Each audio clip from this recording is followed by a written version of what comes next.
In Flanders fields, the poppies glow. Between the crosses, row on row, that mark our place. And in the sky, the larks, still bravely singing, fly scarce heard amid the guns below. We are the dead. Short days ago we lived, felt dawn, saw sunset glow, loved and were loved, and now we lie in Flanders fields. Take up your quarrel with the foe. To you from failing hands we throw the torch. Be yours to hold it high. If you break faith with us who die, we shall not sleep, though poppies grow in Flanders fields. So, how many of you here are veterans? Served? Good. We salute you. How many of you here have somebody in your family or close friend who's a veteran? Could you raise your hands? Oh, look at that. Again, we salute you. Finally, how many of you here know someone, either in your family or your friends, who gave their life for our country? Could you raise your hands? We salute you and them. Anyway, I have 5 parts to what I want to say. The first one, I want to begin with my adventures yesterday morning. My spouse insisted upon cutting the lawn by herself with a push mower, and of course I said, good, you know, that means I don't have to do it. But she said, here's the barrel, and there's the rake, and there's the shovel, and I want you to gather up all the grass after it's cut on the sidewalk. And of course, being a very practical man, I'm saying to myself, why do I have to do that? I mean, the grass will blow away by itself, but you don't argue with your spouse, right? So anyway, as I'm doing that, there's a voice from across the street, and the voice says, do you need some help? And of course, I always say yes.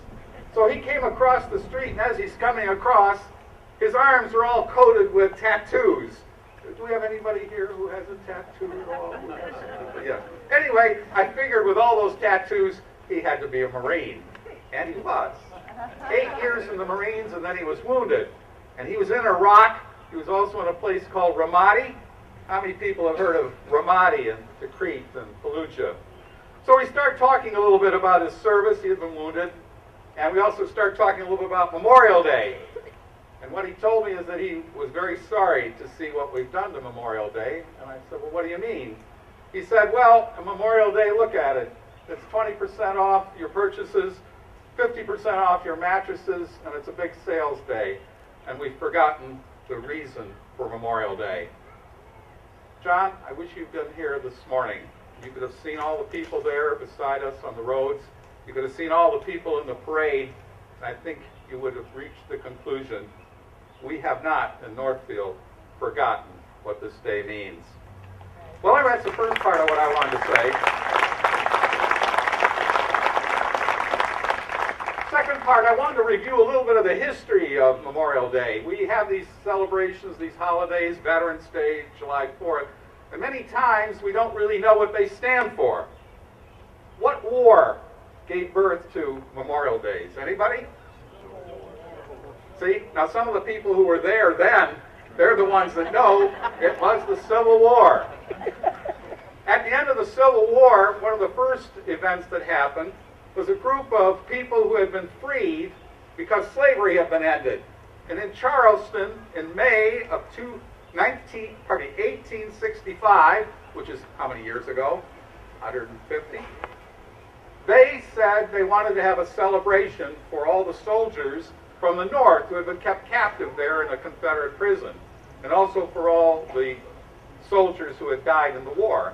And so these freed slave people, these Afro-American in background, held this enormous celebration and memorial, and that's considered one of the first events of getting us to Memorial Day. A second event that happened back then, and this was sometime a year or two later, there was a battle, Shiloh. Any of our students remember the battles of the Civil War? Shiloh, Grant, Vicksburg, etc. Anyway, at Shiloh, what had happened, an awful lot of Confederate soldiers had died, as well as Northern. And so the ladies in that local area, which was a southern area, wanted to go out to all the graves and clean them up and put flowers and remembrances. And while they're doing that, these Confederate ladies noticed that right beside is another burial field where all the Northern soldiers are.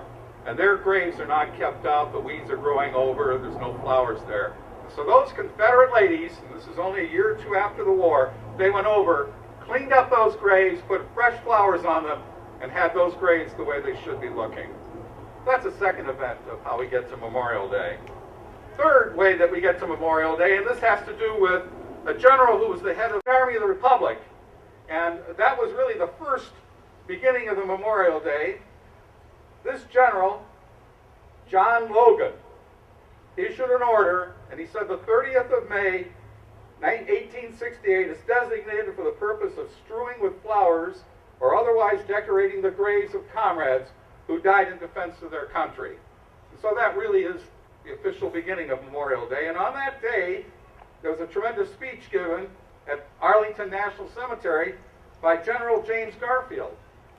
Anybody remember? I was there with Garfield. Garfield was a president, by the way, got assassinated, but some people think he would have really been one of our best presidents. But he'd been a general in the war, and he's from Ohio, so we should remember it. He gave a tremendous speech, and there were quite a number of people there that day, 5,000. And those 5,000 decorated the graves of 20,000 soldiers, and the soldiers were both Union and Confederate. So that's Memorial Day, and after that, events were held from then on. And the South, the Confederate states, they would hold their own memorials. They didn't join in the beginning in this National Memorial Day. But eventually they did. And one of the greatest events that happened in our history was called the Blue-Gray Reunion. 4 days in the early 1920s. Now everybody knows the blue, right? I mean, you know, the blue, the North. And everybody knows the gray, the South. And here these soldiers who had fought one another and had been trying to kill each other came together and had this tremendous kind of, it would be hard to call the word celebration, but this tremendous event, lots of speeches, lots of remembrances. So the Blue-Gray Reunion. That brings us to right now. Here we are. There have been over 1 million of our soldiers who have died in all the wars. By the way, half of those died in the Civil War, so we really killed each other pretty good, didn't we? But we remember all those millions. We remember them today, and that's the special meaning of Memorial Day. You know, we remember all of our own who died, and yet if you go back in every war we've ever been in, there have been others from other countries who have fought alongside of us, our friends and our allies. In fact, if you look at every war we've ever been in, we couldn't have won those wars unless we had our friends and allies, and they gave their lives for freedom. I'll mention just a couple of them. Our own revolution, who helped us? The French. In Korea, who helped us? One group were the Turks. Now remember, they have an Islamic background, and yet they sided with us in that fight against the communists, and they were tough soldiers. So the Turks for Korea. In Vietnam, of course, we had all the Vietnamese in the South. They lost 300,000 soldiers in that conflict. 300,000. We have 58,000 on the wall in Washington. They would need 6 walls to show up all their soldiers. Some other group in Korea that most people don't realize it. How many people know that the Koreans were there in Vietnam? Anybody here that knows that? There were 300,000 Koreans that fought in Vietnam on our side. And they actually have these chapters all around the world of Korean Vietnamese veterans. My fellow that cleans my clothes at the cleaners, he owns the cleaners, and he's from Vietnam, pardon me, from Korea. He fought not far from where I was stationed. In Iraq, lots of countries, one of them the Ukrainians. Afghanistan, all the NATO countries were there.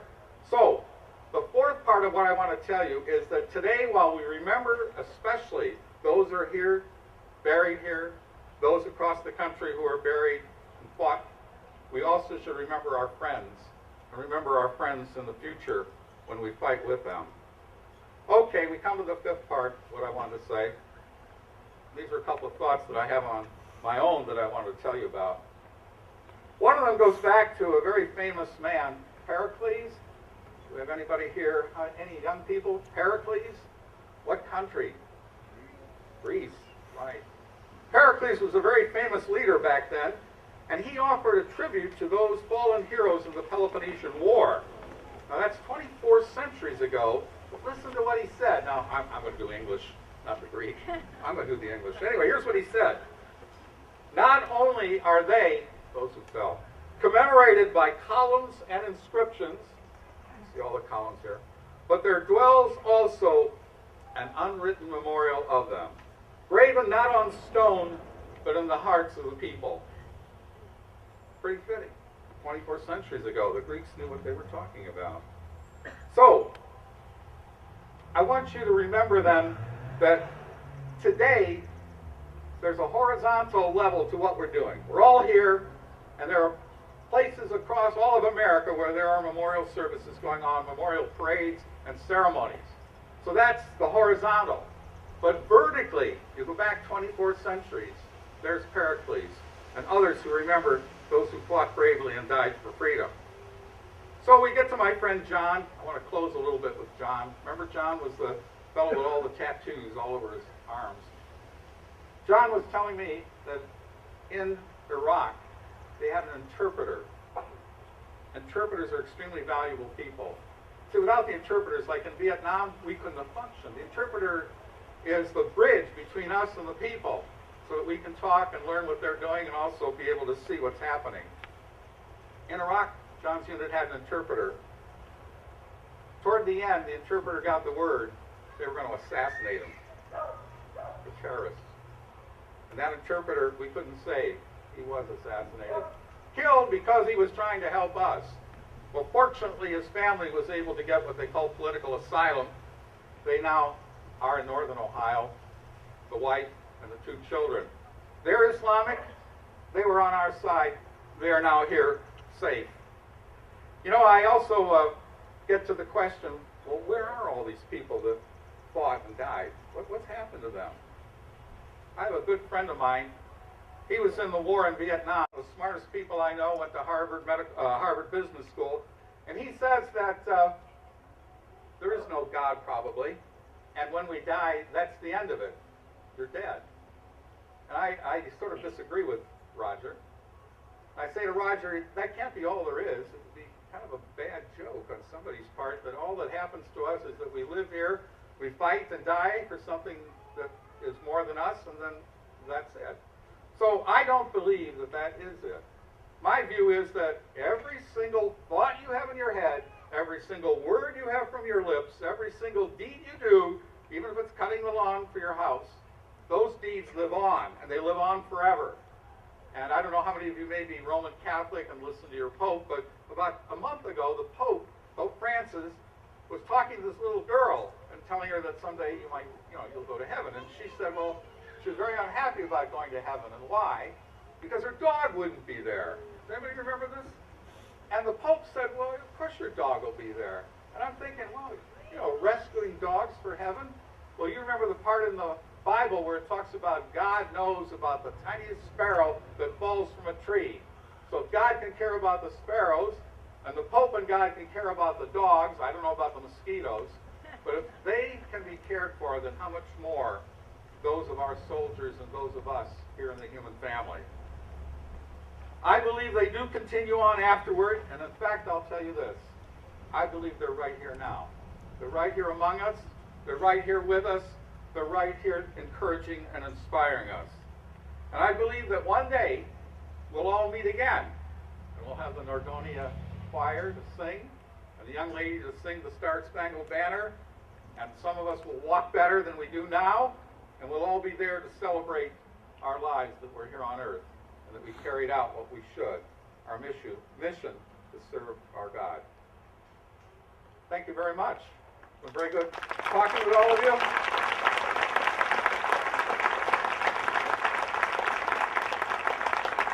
Please have a wonderful day.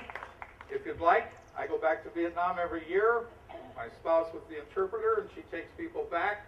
If anybody would like to go with us, join us. We're headed there in October. And finally, remember today at what time? 3 o'clock. 3 o'clock. Thank you very much.